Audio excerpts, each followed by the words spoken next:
Buenas noches. El tema que hoy vamos a intentar tratar, discutir, es el sindicalismo. Es un tema que tiene que ver con la historia cotidiana de los argentinos. Para nosotros los peronistas, esta vieja frase, que el sindicalismo es la columna vertebral del peronismo. Vieja frase que da para un debate, pero que tiene bastante fundamento. Para la sociedad, hoy el sindicalismo en esta modernidad es una fuerza en baja, debilitada, algo que, bueno, que tiene que readaptarse a la situación actual. El sindicalismo en Argentina, cuando uno va a los orígenes, antes del 45, se encuentra con su raíz anarquista o socialista. El comunismo logró muy poco poder sindical, el anarquismo bastante y el socialismo también. Luego viene el peronismo, y el peronismo le pone un sello al sindicalismo argentino. Esencialmente el sindicalismo argentino fue y sigue siendo peronista. Yo no sé si esto es bueno o malo, pero en rigor es así. Estamos con Julio Guillán, un dirigente histórico del peronismo, y con Armando Matarazzo. Julio Guillán de los telefónicos, Armando Matarazzo de los ferroviarios. Ambos dos tienen mucho que decir sobre lo que pasó, lo que está pasando, cómo vino esta historia del sindicalismo y cuál es el lugar del sindicalismo hoy. Julio Guillán, para vos el sindicalismo pasa un mal momento, está debilitado, está agotado, tiene que encontrar otro lugar. ¿Cómo ves esto? Bueno, nosotros lo vemos desde hace mucho con la experiencia que han vivido otros movimientos obreros del mundo. Y en Argentina, luego de que la teoría del peronismo queda un poco cuestionada porque la realidad mundial no dio en los momentos oportunos lo que Perón como estrategia había anunciado, y que desde esa estrategia nacional que Perón elaboró, creyendo que se iba a dar rápidamente una nueva confrontación mundial de la Tercera Guerra, origina que el movimiento obrero, que se había preparado para vivir para adentro, custodiando hasta las riquezas naturales del subsuelo. Yo a veces cuando pongo esto con ideas ante los compañeros, digo, yo por el artículo 40 de la Constitución del 49 me hacía matar y yo creía que era falucho. Y resulta que después me enteré que la riqueza del subsuelo no es solamente los marcos para construir una soberanía nacional, porque fui comprendiendo, estudiando, escuchando y viendo que Japón, que no tenía semejante riqueza, era una potencia mundial. Está bien, pero cambió el momento histórico. En el momento que Perón lo plantea, era así.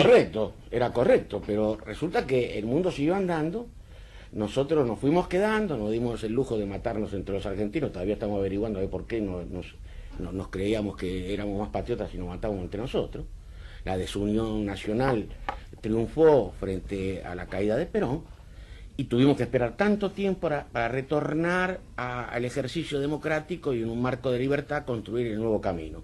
En esa experiencia el sindicalismo dejó mártires, hizo grandes luchas, y obviamente hoy se encuentra con un mundo totalmente distinto para analizar, y desde él tiene que comprender una nueva visión del sindicalismo. Esa primera etapa del sindicalismo es reivindicativa, Armando, y la de hoy no es reivindicativa. Y con la crisis que hay, ¿cuál es el lugar del sindicalismo? Mira, yo no creo que uno deba pensar que el nuevo marco en el que desarrollamos la actividad los trabajadores deba pensarse como no reivindicativa. Por el contrario, hay elementos quizás nuevos a ser reivindicados, quizás lo que para nosotros eran elementos centrales de nuestra práctica cotidiana, hoy deban ser modificados en el pensamiento, pero desde la perspectiva de la defensa de los intereses profesionales de los trabajadores, es una de las viejas prácticas de defensa de las organizaciones sindicales, a las que habrá que sumarle elementos que subyacen en esta nueva realidad. Es decir, sería impensable hoy, por ejemplo, como lo hacíamos nosotros en otros tiempos, es decir, por ponerte el ejemplo más práctico, mi organización sindical, la Unión Ferroviaria, que hizo una defensa irrestricta de la empresa ferroviaria en términos de empresa nacional, de empresa inexorablemente en manos del Estado, con un Estado sumergido, con un Estado en incapacidad. O sea, hace 10 años ustedes no hubieran permitido la privatización de la empresa, pero ni no, remotamente. No, de hecho, hace 10 años, cuando esto fue planteado incipientemente por el gobierno del doctor Alfonsín, fue impedido por la organización en los términos más extremos. Pero, bien, esto, como señalaba Julio hace un momento, esta nueva visión que se ha ido adquiriendo de la realidad mundial, esta nueva experiencia que hemos ido adquiriendo, y además los propios golpes de la realidad, los cachetazos más duros de esta realidad cotidiana que es perfectamente comprensible, hacía que una empresa en manos del Estado le iba a terminar negando posibilidad de trabajo a los trabajadores. O sea, ambos dos pertenecen a empresas nacionales que han sido privatizadas. Eso es. Exactamente. Los dos aceptan que este cambio de pensamiento es de los últimos, ¿cuántos años? 10. Aproximadamente. ¿Y cuáles son las razones de este cambio, Julio y Armando? Bueno, yo tuve la suerte y la desgracia al mismo tiempo de estar preso unos años. ¿Cuántos? 5.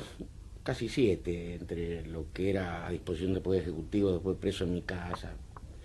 Pero Preso por ideología, ¿no? Aclaremos porque... nunca me hicieron ningún proceso y tuve 7 años. Entonces estaban averiguando los mismos jueces que tenían los habeas corpus que me habían la gente amiga lanzado, nunca pudieron definir por qué me tuvieron preso. Y bueno, después salí porque la presión, los momentos se fueron ablandando y tuve la suerte de estar acompañado mucho por el sindicalismo internacional, al que yo no era muy adepto, pero que desde aquel momento que me tocó vivir, comprendí la solidaridad internacional, ¿no? A través de la IPCTT, que es el movimiento sindical de las comunicaciones en el mundo, fuimos encontrando los respaldos más dinámicos, con algunos compañeros que siempre quedan. En las malas siempre hay buenos amigos, obviamente, ¿no? Pero no tantos. No tantos, son menos que en las buenas. Exactamente. Entonces, yo fui comprendiendo el fenómeno del cambio desde ese momento que yo me imaginaba que después de... Pues yo no me imaginaba estar tanto tiempo preso, porque nunca había hecho ninguna maldad tan extrema como para que me condenaran semejante Ser cantidad combativo, que es lo que... No, tener ideas, defender los intereses de los que represento, que son los trabajadores, tener una idea de que mi nación la sueño y la soñaba con la independencia que me habían enseñado a creer en ella. Bueno, eran los delitos de los que me habían acusado, de alguna manera. Y bueno, como vivimos un momento muy... Ese momento histórico va a matar a algunos compañeros, ¿no? Sí, obviamente. Que Quedaron en el tenían camino muchos importancia. compañeros. Atilio López, por ejemplo. Sí, Y cayeron. el propio Rucci, pensemos en Rucci como inicio. Pensemos en Rucci Alonso, murió antes. pensemos en Bandor, pensemos Bueno, en Rucci, pensemos que eso pensemos en centenares de Jorge Di compañeros. Pascuale, Jorgito Di desaparecido Pascuale. y asesinado. Pero eran los momentos del desborde ya de la irracionalidad. Obviamente que nosotros veníamos produciendo los desencuentros sin importarnos mucho en la búsqueda del encuentro. Yo cuando a veces veo en las montañas, viste, caer eso, agua por los costados de las laderas de las montañas, me imagino, porque hay ríos, en el caso de Córdoba, porque yo soy un asiduo visitante de Córdoba, tengo muchos amigos allá, y hay ríos que vos pasás y están secos. Pero resulta que después ves que van las vertientes engrosando el río, y un día, como nadie se ocupa de las vertientes, desbordó el río, y el hombre que estaba con la carpita al lado, porque no pasaba ni agua, con la familia, el desborde del río se lo arrastró a él y a su familia, y no tenía nada que ver, pero la falta de preocupación por entender las vertientes que van cayendo a un río ha sido lo que desbordó el razonamiento para que existieran semejante desencuentro y semejante irracionalidades en el país. Por eso yo creo que es un pasado para decirle a la nueva juventud que tenemos que tratar que no vuelva, pero no va a volver en la medida que todos los que hayamos vivido la experiencia pongamos lo mejor para transmitirle a las nuevas generaciones que ese camino realmente no conduce a nada, es el desfiladero para nuevas matanzas. Ese camino Desde la irracionalidad, ¿no? empieza con racionalidad, el que termina con irracionalidad. Pero mira, Julio, pensémoslo de esta perspectiva. Imagínate a Julio. Con Julio hemos transitado, creo, algunos de los mejores momentos. Quizás aquellos momentos más lindo para nosotros. lindo, muy alegre. Pero además donde la utopía Sí, sí. estaba puesta sobre la mesa cotidianamente. Por supuesto. Era bello, militar era bello. El militar era hermoso. Tenía Yo una especie entré en el de... peronismo hace bastantes años Y me acuerdo que en el 67-68 hicimos un acto en Pompeya, que cortamos la vía el 17 de octubre, y la policía nos agarró a dos, y nos llevaba uno de cada brazo. Y no me puedo olvidar en la vida, él se debe olvidar. Se acercó Julio Guillán, lo insultó de arriba abajo el policía nos soltó y lo entró a correr ahí, que no lo alcanzó nunca. Pero era un combativo, las peleaba todas, y además era muy rápido corriendo. No, también, obviamente. Por eso estamos acá todavía. Por eso estamos... Pero fíjate, mira, en su estructura interna, por ejemplo, vos decías esto de la muerte del sindicalismo. O Dejé como pregunta de provocación. Como pregunta de provocación, que es válida. Uno puede pensar que además es un desafío discutir sobre este tema, ¿no? Claro. Pero fíjate vos, la estructura de Foetra Capital, por tomar al azar, o por tomarlo específicamente la experiencia de Telefónico. Vos sabés perfectamente cómo se estructuraban los sindicatos, en base a agrupaciones sindicales. Estas agrupaciones sindicales después adquirían, en los términos electorales, un color. Por ejemplo, en el caso de Julio, fue la marrón históricamente. La marrón. Sí. Y uno se identificaba a partir de ahí. Uno cuando decía, ¿a dónde va? Y me voy a Foetra, porque se reúne la marrón. Y reunirse la marrón en Foetra, como reunirse la verde en Ferroviaria. Eran los peronistas combativos. Exacto. Ese era el espacio que ocupaba. Este era el espacio. Porque además hay que recordar, sin negarlo, que en el sindicalismo vos decías, bueno, hubo corrientes anárquicas, hubo corrientes socialistas, hubo corrientes radicales del Partido Comunista. Radicales muy poquito. Radicales muy pero existieron también. Esto hay que pensar que tenía validez. Antonio Scipione. Sí. Scipione, Un hombre de Unión Ferroviaria. Un hombre respetado. Un hombre absolutamente discutiendo respetado. todo. Pérez Leirós era el socialismo sindical, Claro, ¿no? Exacto. Pero con esta dinámica que después adquiere con lo que vos señalabas, esta inserción del peronismo y la estructuración de una forma de sindicalismo diferente a partir del 45, adquieren fuerza estas agrupaciones, estas estructuras sindicales que se van generando. Y esta dinámica no se quiebra, porque negar que en el sindicalismo argentino existieron vertientes diferentes, históricamente, sería como negar la realidad. Es decir, por ejemplo, si uno, y esto no va ni es peyorativo, ni mucho menos, como vos señalabas antes, los combativos existieron, también existían los ocho, la nueva corriente de opinión, los participacionistas, o llamados participacionistas. Esto que enriquecía al sindicalismo, hoy todavía perdura. Se está buscando los canales. Hay canales, hay matices diferentes, a partir de opciones diferentes, de ideas diferentes, pero que se siguen debatiendo en el seno del sindicalismo. La gran contradicción histórica del bandorismo. Bandor tiene un ingrediente de enfrentamiento a Perón, pero además tiene un ingrediente de voluntad de Partido Laborista, ¿o no? Yo creo que Bandor fue un cuadro de lucidez del movimiento obrero. No lo niego, pero ¿qué expresó en esa lucidez? Expresó la búsqueda en sus comienzos de trabajar cerca de lo que eran las ideas de Perón, seguramente que el devenir histórico, las circunstancias, lo pudieron poner a veces construyendo una alternativa que yo no creo que alguna vez haya sido totalmente desvinculante de lo que era la dirección estratégica del movimiento. Sí, pero termina la patada con Perón, digamos, ¿no? Discuten.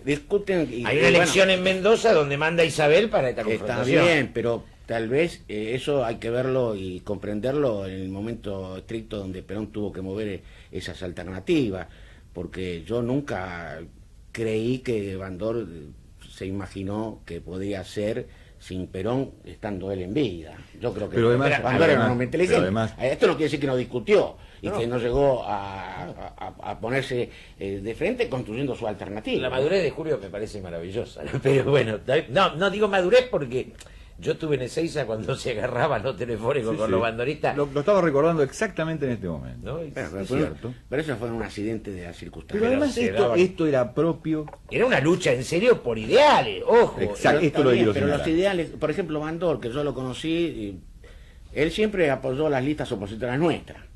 Bandor, en el caso nuestro. La Gris apoyaba, que era... Exacto, que era gente que venían de nosotros, se fueron separando, y él siempre, nunca estuvo con el eje que éramos nosotros, como marrón en el gremio, siempre apoyó al opositor. Pero lo que debo reconocer a Bandor es que cuando ganábamos, él era respetuoso de nosotros, porque sabía que nosotros éramos democráticos y además sabía que cuando nosotros acordábamos cosas dentro de lo que era la conducción del movimiento obrero, de las 62 organizaciones, nosotros jugábamos lo que aprobábamos en conjunto, no éramos hombres de doblez en ese sentido. Había códigos. Había Exactamente. códigos, eso es cierto. Pero aún dentro de esto había códigos. A mí me parece que Bandor expresó en algún momento la voluntad del Partido Laborista. Bueno, es una Toquemos suposición este esa, porque de alguna manera siempre se mantuvo dentro de los ejes del movimiento. Digo, el Partido Laborista, a partir de convertir el sindicalismo de columna vertebral en cabeza. O sea que la contradicción del laborismo existió en la humanidad. No la sé, pero yo creo que Bandor aspiró seguramente a ser cabeza del movimiento nacional justicialista. Por ahí en algún momento se precipitó creyendo que era el momento porque Perón ya parecía que se quedaba. Luego de la operación del año 64 aparecía eso con más realidad como para pensar que eso ocurría. Entonces él mismo ahí se decidió a lo mejor a tomar el toro por las astas y dice, "Oye, me voy a convertir en el liderazgo natural". Igual fue uno de los pensamientos más fuertes del sindicalismo argentino. Y hay que pensar también que en ese tiempo, en ese marco, Perón alentaba distintas fuerzas o tendencias o sectores. Estratégicamente el general en aquellas circunstancias manejó un espectro muy amplio, y uno también puede pensar, habida cuenta de la distancia, cuántos de estos elementos no subyacían aún en su propia estrategia. De hecho, lo que podemos hoy pensar, que aquellas circunstancias que dieron origen a la posibilidad de que alguien alentara una expectativa de cortarse solo, si querés, Sí. por decirlo de este modo, era porque había un poder que respaldaba esta posibilidad. Si querés, invirtiendo tu pregunta, pensemos hoy, si estaría hoy en esta posibilidad del movimiento obrero de estructurar una corriente y un poder de esta capacidad para disputar poder político como lo hubiera podido disputar en aquellas circunstancias Bandor. Esto está en juego hoy. Claro, para mí me parece que por ahí tenemos que aprovechar más esta posibilidad que nos brinda el compañero Bárbaro acá, para hablar del presente y Por eso, la a eso me visión del refiero. futuro. Pero como es largo, digo, un poco analicemos el pasado, después ver cuáles fueron las alternativas, porque siempre hubo este dilema o estas dos opciones entre combativos y negociadores. Este era el gran tema que dividía. Pero eso es el ejercicio de la vida. Uno ha aprendido que eso al final está con vos como individuo. Para ser vos, estás en esa lucha permanente de tu ser, y cuando vos integras una familia también estás en las mismas dimensiones. Siempre hay la contradicción. Y también en la actividad social, política, cultural, empresarial, la contradicción es un instrumento casi de la formación de vida, y de esa contradicción el hombre hace la búsqueda de los acuerdos oportunos para resolver sus interrogantes personales, familiares, sociales, económicos y culturales. Entonces, también el movimiento... Lo que pasa es que cada uno después encasilla de tal manera que quiere dogmatizar. Y a veces se utilizan estos elementos. Yo digo a las divisiones históricas me refiero, ¿no? Existieron. Los de pie, digamos, cada vez que había una contradicción... Pero era momento. ¿Y por qué después nos juntábamos? Porque había un centro convocante para la reflexión final, más allá del ejercicio pleno de la libertad por querer imponer un rasgo determinado. ¿Qué expresó la Secretaría de Ongaro? Tocamos Bandor. ¿Qué expresó Ongaro? Yo creo que en aquella circunstancia el punto quizás más alto de esta conflictividad que señalaba Julio, este punto más alto de la contradicción que se expresaba entre combativos y negociadores, por decirlo de alguna manera, quedó expresada en la Secretaría de los Argentinos. Y otros elementos, algunos otros elementos, que era la suma de factores que no convergían. Es decir, los estudiantes por primera vez descubren el movimiento obrero. Y por primera vez también tocar un trabajador en aquellas circunstancias era como una especie de logro obtenido. Yo recuerdo perfectamente el hecho de que ser parte de esta CGT de los argentinos, de esta CGT casi mítica en aquellas circunstancias. 67, ¿no? 67. Que además, si uno lo piensa en términos, fue capaz, este movimiento obrero que fue capaz de gestar documentos como los de Huerta Grande, primero La Falda, Huerta Grande, Primera de Mayo, etcétera, etcétera. Es decir, esta riqueza que se expresaba alguna vez de la mano de un sector, otros de la mano de otro, le dio esta capacidad de convocatoria, este germen, esta capacidad de nuclear alrededor de esta columna vertebral que vos señalabas antes, y que hoy suena como lejana o como remota. Pero me permitís una cosa. Con una gran formación de los dirigentes, porque Pero leían además todo, porque era debatían, seductor, discutían, No, ¿no? pero Era ya que hiciste seductor. mención a ese momento, y ya que tengo la posibilidad de esta posibilidad que nos brinda vos,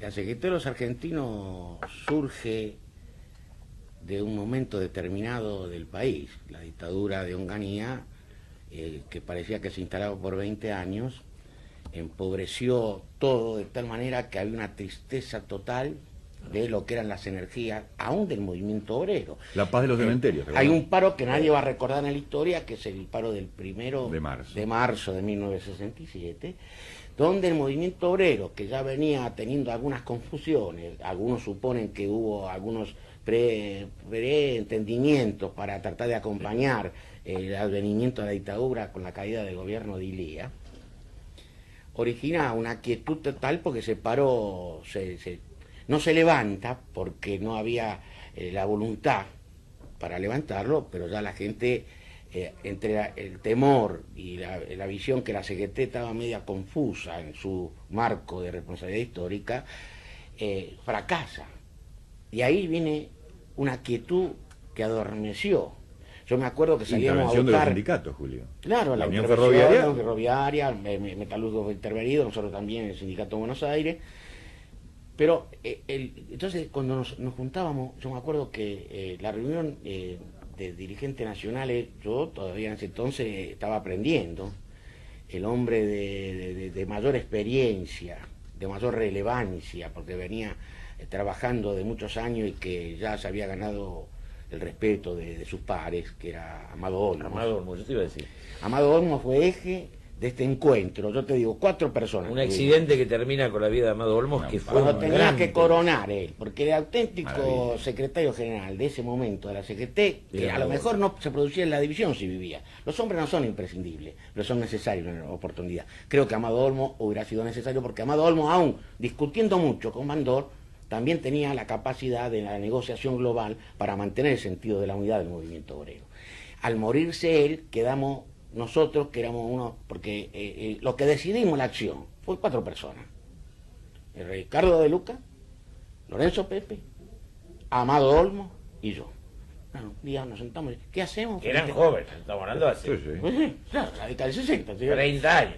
¿Qué hacemos frente a este cuadro? Porque nosotros no nos resignamos, nosotros no nos gustaba que se derrotara un gobierno, aunque no había sido una procedencia popular, auténtica, el de Ilía, porque se hizo con la proscripción del peronismo.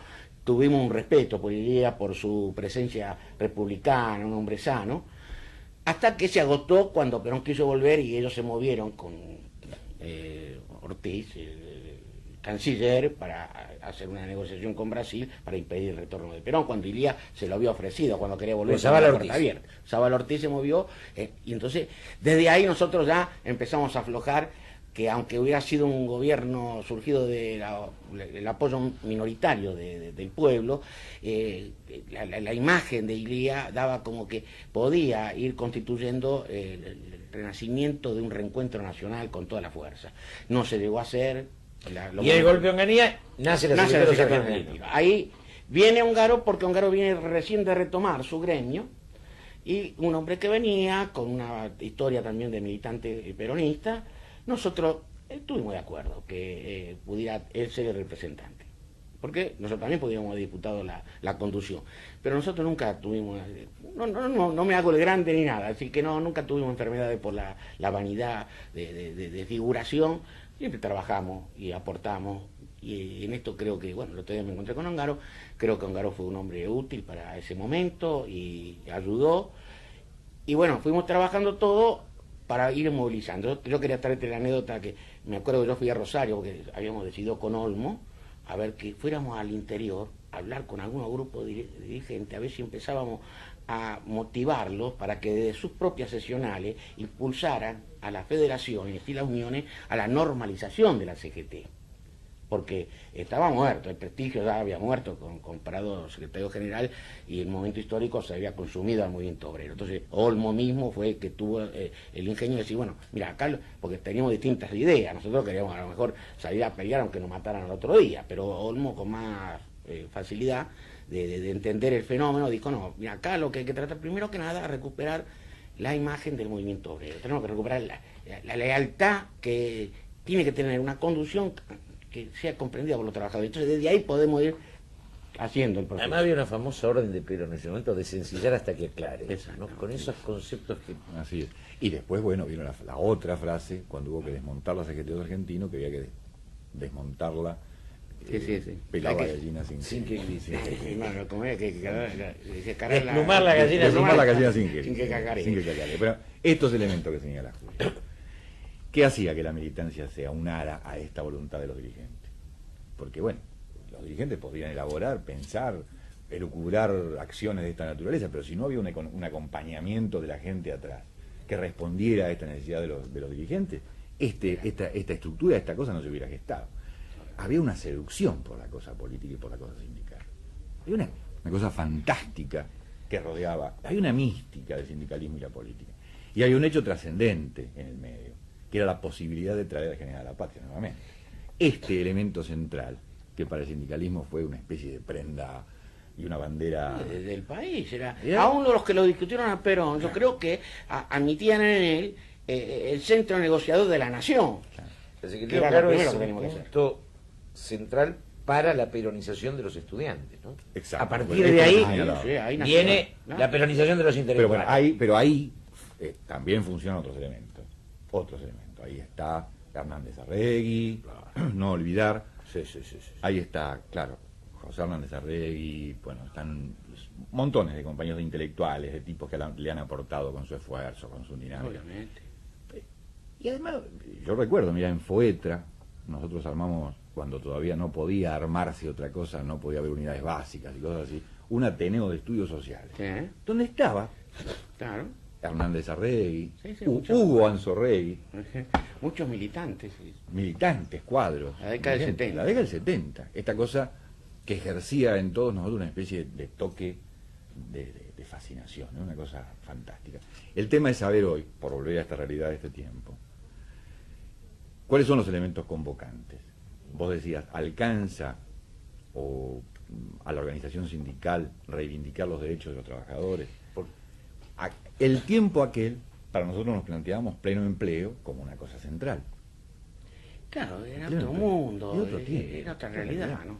Entonces, hoy, frente a la automatización, la robotización, empresas altamente eficientes como se suponen deben ser, frente a mermas de dotaciones de personal en forma casi dramática. Pero, en esto podemos armar, ya empezamos a conversar sobre la Entonces, realidad yendo al actual. pasado, vemos el sindicalismo, los troncos socialistas y anarquistas, Por supuesto. aparece el peronismo, y ahí marcamos como Bandori y Ongaro como dos elementos claves de dos etapas distintas del movimiento sindical Amado peronista. Olmo, no te olvides, por ejemplo. Para mí Amado Olmo fue el gran pensador, el que abre la etapa de Onganía, y bueno, la muerte de Amado es lo que frustra todo un proyecto de más riqueza, ¿no? Sí, yo creo que sí. Al lado de ellos, bueno, no olvidar, estaba Miguel Gacera, estaba...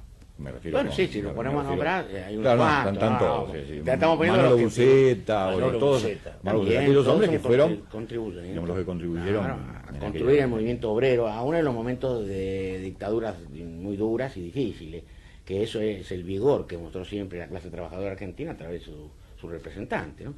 Y creo que esta etapa nueva la tenemos que ir viendo, y yo decía, porque empezamos la conversación de cuando yo estaba preso, porque yo me imaginaba que después de todo no iba a encontrar el país que yo había dejado, ¿no? Porque después de tantos años de preso, uno se imagina que por algo tantos años tienen preso. Algo pasa como que va a imponer una nueva regla de juego, tanto en el quehacer nacional. Y en ese momento, aunque no teníamos mucha información, porque ese momento para estar preso era difícil, no era tan fácil. Es decir, que vos tenías, cuando cayó ya Isabel, se endureció todo, también la política carcelaria, porque hasta ese momento tenían biblioteca por pabellones los presos. Yo leí libros hasta que se cerró todo el circuito que no había leído en mi vida adentro, ¿no? Porque es verdad. No, porque eso a veces no se valoriza. La democracia parece una estupidez. No, cuando hay democracia hay Aburrida, posibilidad de ¿no? Sí. que aún la vida en las cárceles se puede hacer mucho más alegre. Y cuando vino el proceso dictatorial, endureció, porque ya venían a ayudar a reformar al que sufre las cárceles.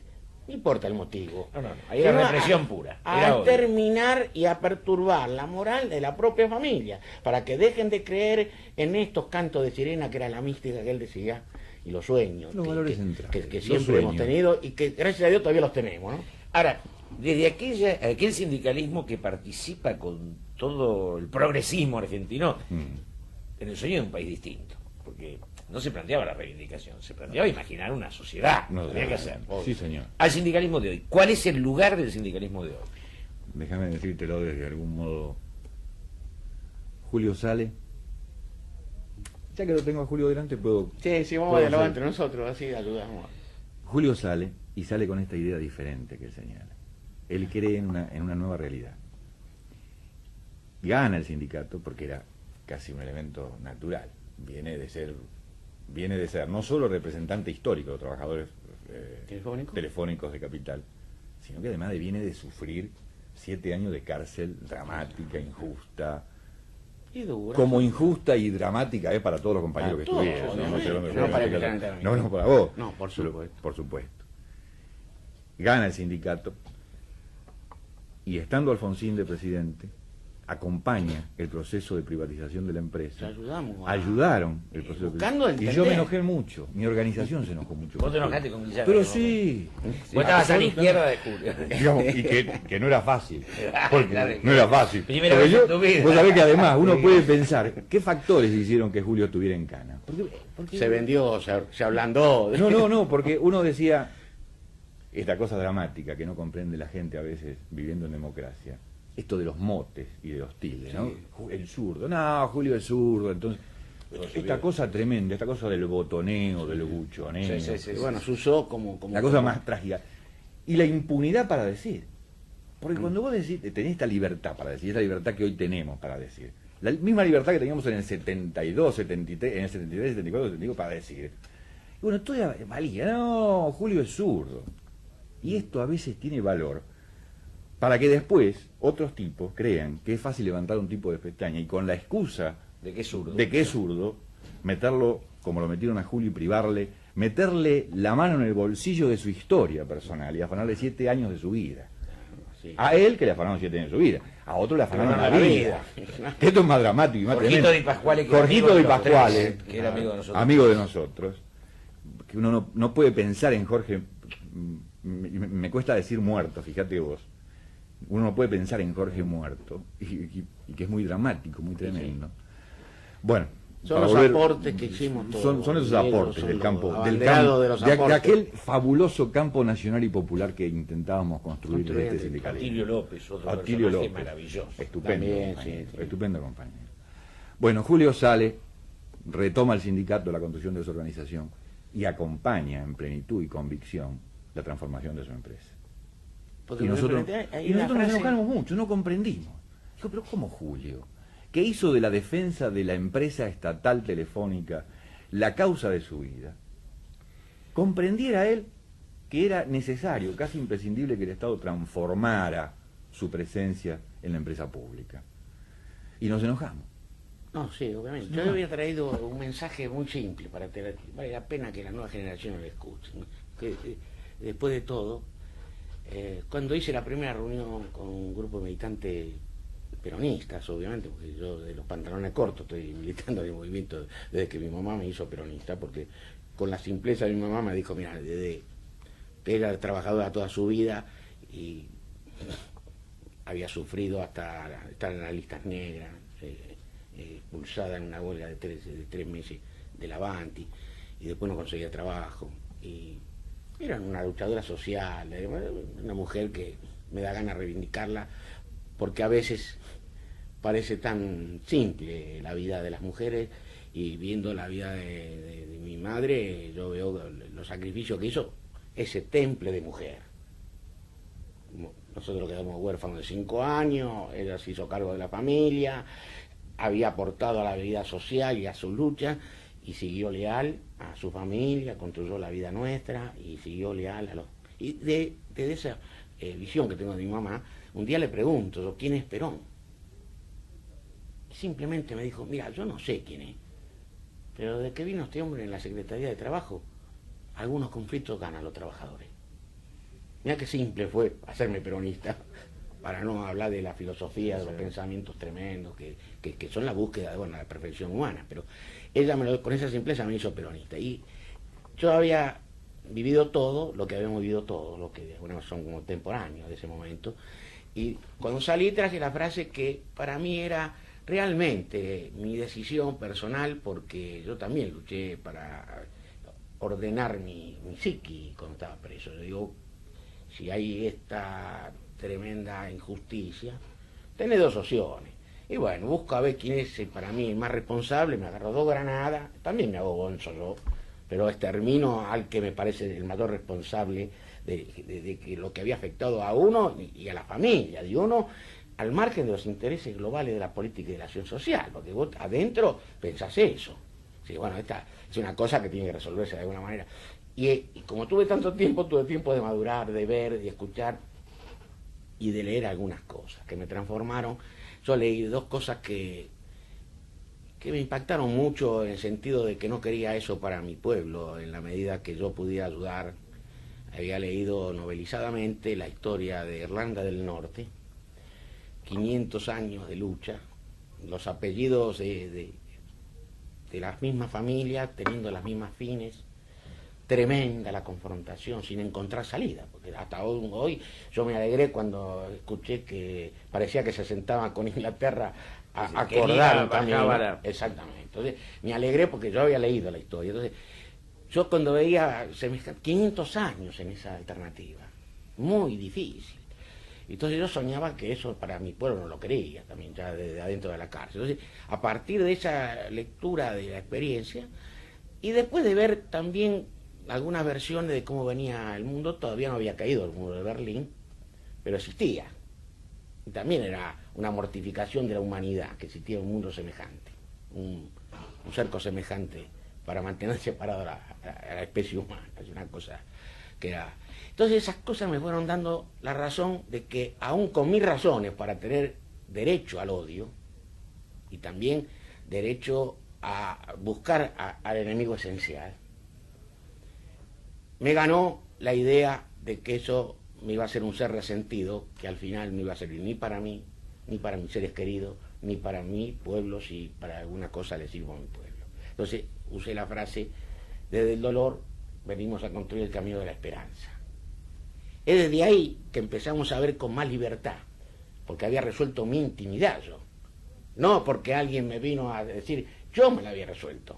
Entonces yo digo, si para algo sirvo es para que esta experiencia que acabo de vivir, yo ayude de alguna manera para que no se repita este gran desencuentro nacional, este gran desencuentro de la convivencia, que yo siempre he creído en eso, pero me he peleado mucho, porque también yo tengo mis pasiones, obviamente, las tuve que sofrenar, y a partir de ahí empecé a comprender. Después vino la caída del muro, vino la caída del comunismo, y todo eso me puso en vigencia para saber que también nosotros, desde mi entendimiento, habíamos cumplido un ciclo determinado, que no fue fácil de explicar, porque yo le fui diciendo la verdad a mis compañeros trabajadores que me habían elegido, y buscábamos aún con Alfonsín ver las formas más adecuadas.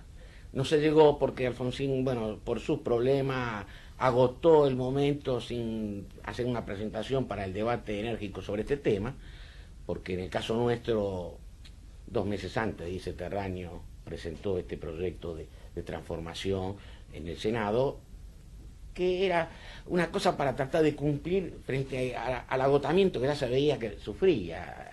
Ahora, Armando, y en ese proceso que él plantea desde la cárcel, que vos decís que en principio te enfrentaste con él.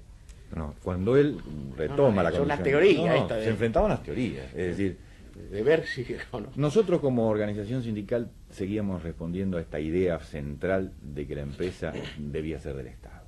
En el caso de Ferrocarriles Argentinos, en el caso de las empresas estratégicas. Las empresas estratégicas, en mano del Estado, en mano del Estado. Esta vieja idea, esta vieja concepción que hemos defendido toda la vida. Y esto para nosotros es la condición sine qua non. ¿Cuándo se cambia esa idea?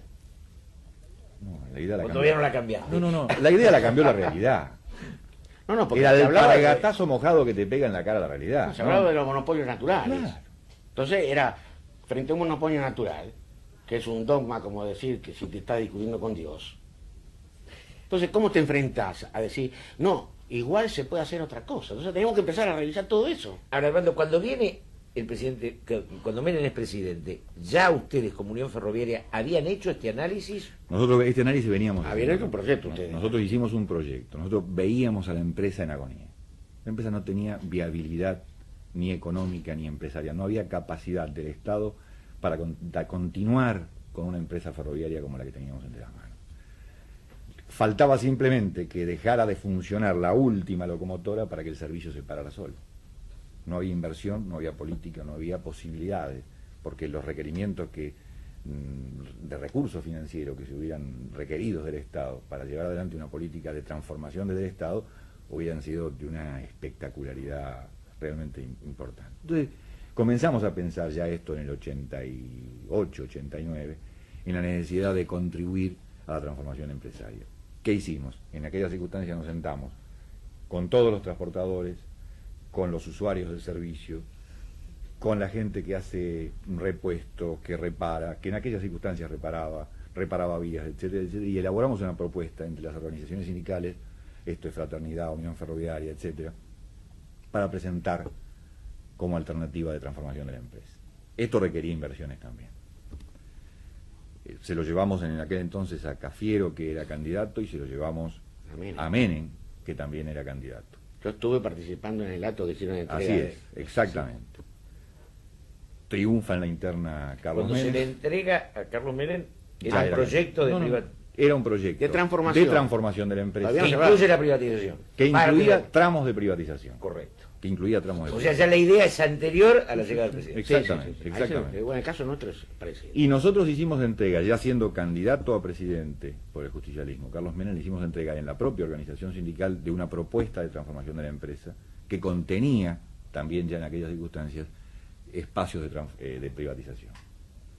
Es decir, no nos sorprendió, empezábamos a comprender lentamente esta necesidad.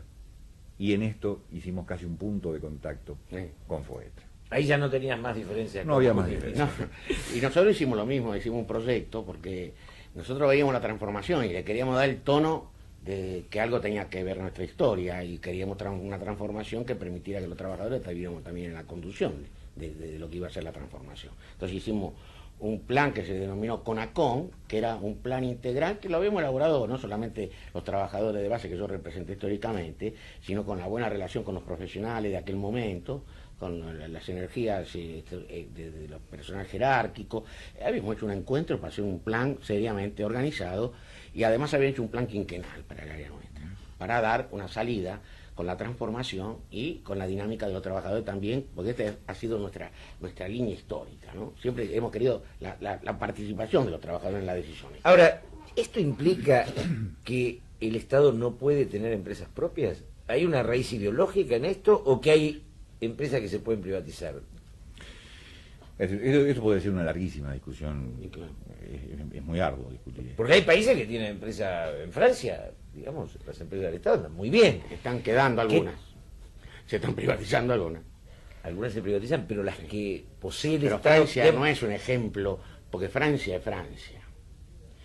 Y en todo caso, para analizar Francia, hay que ver... Yo tuve una...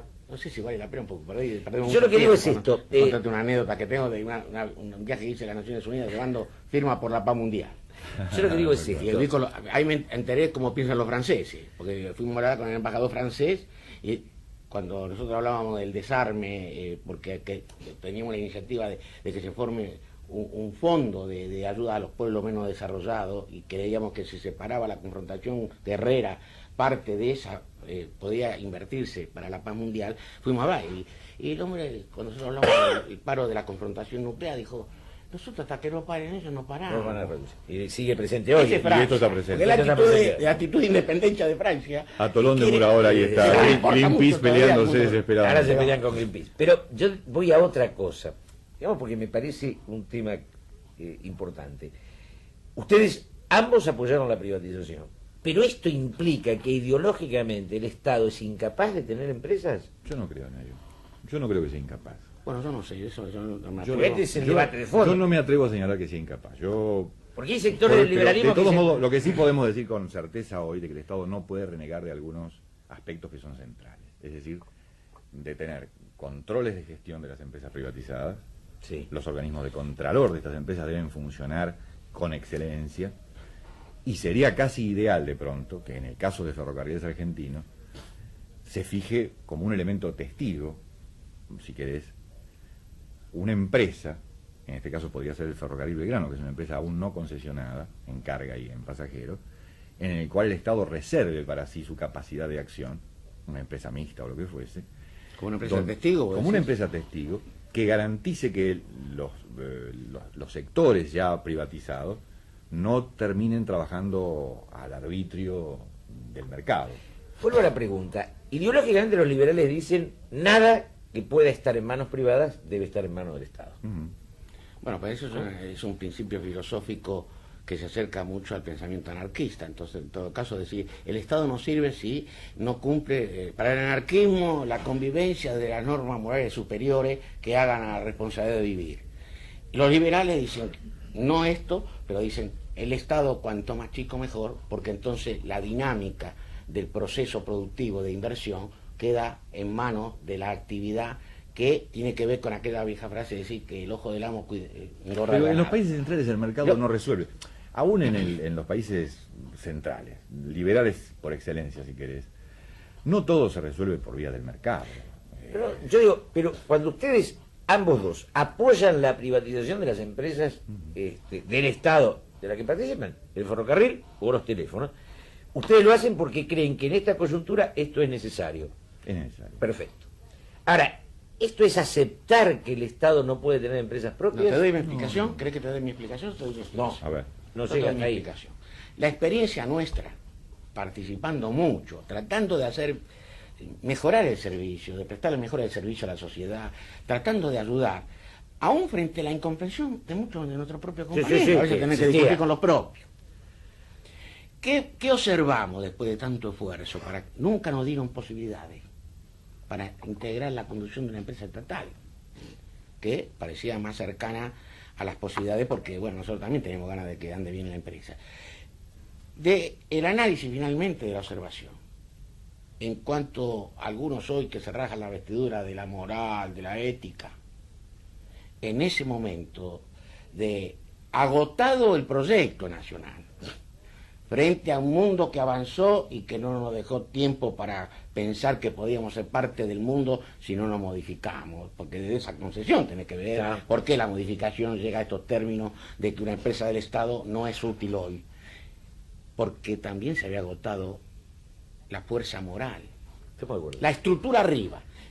¿Para qué servía la empresa del Estado? Para dar servicio, se lo dábamos mal, y para invertir le teníamos que pedir plata adelantada para ponerle el teléfono. ¿Esto qué originó?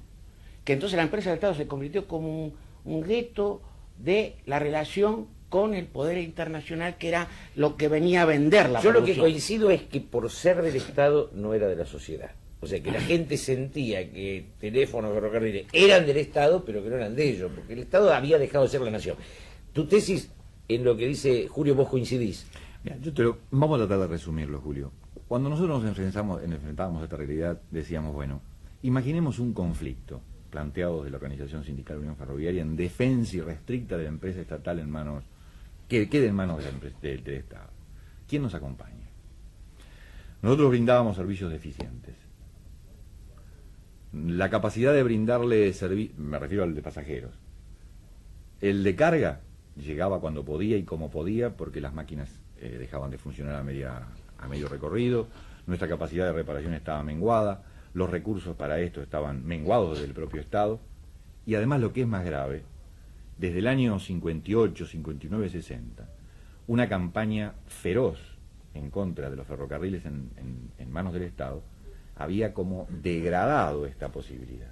No había un comunicador social, no había un medio de prensa Que no les pegara. que no les pegara al ferrocarril como elemento y a la organización sindical que intentara defender esta práctica estatal. Bueno, cerramos este tema. Pero me permite una Deja abierta. Pero deja antes que, Sí. que cierre, porque es importante, porque me parece que además en el área de ello triunfó en la puja de intereses la industria automotriz, que hizo la competencia del ferrocarril como una estrategia para su propio desarrollo y crecimiento. Eso es posible. Entonces, Había otro- ahí se había Eso sí. debilitado más la posibilidad Había- del ferrocarril utilizándolo con una estrategia nacional de otra envergadura y de otro pensamiento, ¿no? Así es. Queda el debate, que no es para ahora, de qué tiene que estar en manos del Estado, que Armando decía el control, la defensa del usuario, y cuáles son los límites de esta ideología de que el Estado no puede tener nada. Pero, un poco para cerrar, porque se nos acaba el tiempo, ¿cuál es el lugar del sindicalismo hoy en esta nueva sociedad? Yo estoy hablando con mis compañeros porque creo que esto es nuevo y hay que ir cimentando a las nuevas generaciones la búsqueda de ese nuevo sindicalismo. Le estoy diciendo, para hacer una simple deducción y no explicar demasiado, el sindicalismo de la complementación. Y te explico rápidamente. Yo me propuse para mí comprender el mundo desde mi modesto entendimiento y veo que el desarrollo de este nuevo mundo que golpea, está globalizado, que golpea la casa de cada uno de los habitantes que lo integran, no importa si vivís en Alasco o en Tierra Sí, del sí, Fuego, claro. la aprendés y tenés ahí la información, vas a tener el entretenimiento y además vas a tener la capacitación más ¿Cuál adelante. es el lugar del sindicalismo ahí? En ese lugar de sindicalismo es complementación por comprender, primero, que el fenómeno que es la acumulación del conocimiento humano de la especie, aplicado se llama tecnología. Esto lo han vigorizado más los sectores de la cultura más avanzada y los sectores del interés empresarial, que aún desde el egoísmo han impulsado este mundo que hoy tenemos. Nosotros ahí tenemos que complementarnos. ¿Cuál es para vos el lugar del sindicalismo hoy? El de siempre. Para mí, exactamente el de siempre. Coincido con Julio que tenemos que asumir esta nueva visión de la técnica, las nuevas formas, etcétera. Pero entre optar por un sindicalismo, como algunos dicen, de amigos del gobierno, de adversarios del gobierno, de mejor relación con los estamentos de poder, o de menor, o como se lo quiera señalar, nosotros optamos por una relación de cara a los trabajadores. Con la dificultad que esto implique, con lo difícil que es quizás explicar estas nuevas realidades, pero creemos que esto es posible. Y además, inexorablemente, si no te acompañan los trabajadores en esta experiencia, por más que quieras refundar una nueva forma de sindicalismo, al que puedas llamar moderno, o como quieras denominarlo, si no contás con los trabajadores y su voluntad para ser representados en esta idea, no hay forma de construir ningún tipo de sindicalismo. Pero puedo Bueno, terminar? no, porque se acabó. Un segundito, mirá, que es importante. No porque nos nosotros da tiempo. no, No nos da, sí. Porque el sindicalismo que nosotros pregonamos de la complementación tiene que ver con el 10% de acciones que hoy manejan los trabajadores. Bueno, yo creo que lo que aporta Julio es importante. Tratamos de transitar por el tema del sindicalismo. Del sindicalismo, básicamente nos quedamos en el peronista, que es el que nos impacta a nosotros. Hablamos de Bandor, de Raimundo Ongaro, de Amado Olmo, de cada uno de aquellos momentos y hombres que expresaron una opción del sindicalismo en Argentina. Luego tocamos este tema clave de cómo para Armando Matarazzo, Unión Ferroviaria, o Julio Guillán, Telefónicos, hace 10 años, para mí, peronista, privatizar hubiera sido una locura. Y cómo desde uno u otro lugar cada uno de nosotros apoyó este proceso, este proyecto, y que esto está muy lejos de ser una traición a los ideales. Esto es tener la capacidad, que en eso sí Perón nos enseñó, de que la historia no se la inventa, se la cabalga. La historia no la inventamos nosotros. Y en el fondo no podemos caer en alguna izquierda loca o derecha enferma de que la realidad es secundaria, lo que importa es mi idea. No, el eje es la realidad. Mi idea tiene que amoldarse a esa realidad y no negarla. Creo que en eso nos queda un poco el gran debate. ¿Cuál es el lugar del sindicalismo hoy? Lugar que no es que no esté claro para el sindicalismo. Es difícil para la Iglesia, es difícil para los intelectuales, es difícil para las Fuerzas Armadas. El mundo cambió y cada una de las instituciones, estructuras y sectores está buscando su nuevo lugar en esta realidad distinta, rica y digna de ser tenida en cuenta. Lo importante es no ser pesimista, la realidad no va en baja, el mundo cambia y nosotros estamos obligados a tratar de seguir peleando por entenderlo y por transformarlo al servicio del hombre. Gracias.